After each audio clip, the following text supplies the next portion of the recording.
Bwana, klabu ya soka ya Simba imeweza kuwasili salama nchini Tunisia, ambapo wameenda kwa ajili ya mchezo wa klabu bingwa, ambapo tunafahamu ya kwamba so far Simba Sports Club itashuka dimbani dhidi ya Tunisia. Sambamba na hilo, tumeweza kuona maboresho mbalimbali ambayo yanaendelea kunako klabu ya wekundu wa Msimbazi Simba, ambapo tumeweza kuona kwamba Simba Sports Club imeingia sokoni kwenye dirisha hili dogo la usajili, na lengo kubwa ni kufanya maboresho pale ambapo wanapaona pana mapungufu. Licha ya hivyo, tumeweza kuona kwamba Simba Sports Club iliweza kuwatoa wachezaji wake kadhaa wa kimataifa, huku wakiruhusu kuingiza maingizo mapya ili waweze kufanya vizuri zaidi, huku wakiwa wanatafuta usajili ambao utakuja kuwa na tija ndani ya klabu ya soka ya wekundu wa Msimbazi Simba. Hapana shaka tumeshuhudia mengi ambayo yalikuwa yakiendelea, hasa katika utambulishaji wa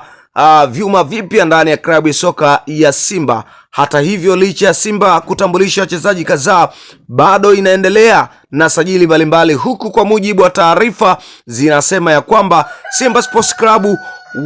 wako katika hatua ya mwisho kutambulisha mashine tatu za maana. Moja kati ya mashine ambazo zinasubiriwa kwa hamu, huku ikidaiwa ya kwamba kwa mujibu wa chanzo cha ndani cha klabu ya soka ya Simba Sports Club itamtambulisha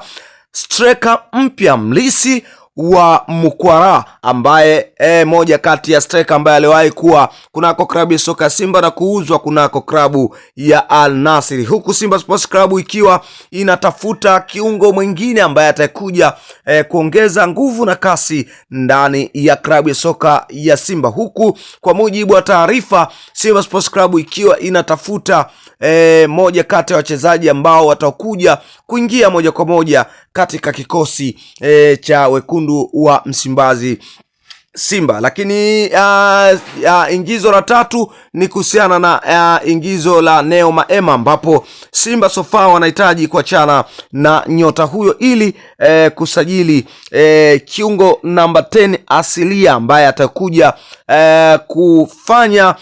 vizuri pale ndani ya klabu ya soka ya Simba, huku wakiwa wanatafuta moja kati ya mchezaji ambaye atakuja kuwa mbadala sahihi wa Neo Maema. Huku tuliweza kuona mijadala mbalimbali ambayo ilikuwa ikiendelea kwa upande wa Kratos Chota Chama, ambaye pia ni kiungo asilia namba 10 ambaye aliweza kurudi ndani ya klabu ya soka ya wekundu wa Msimbazi Simba, lakini Simba bado wanatafuta kiungo namba 10 mwingine ambaye atakuja kupushi zaidi ndani ya klabu ya wekundu wa Msimbazi Simba.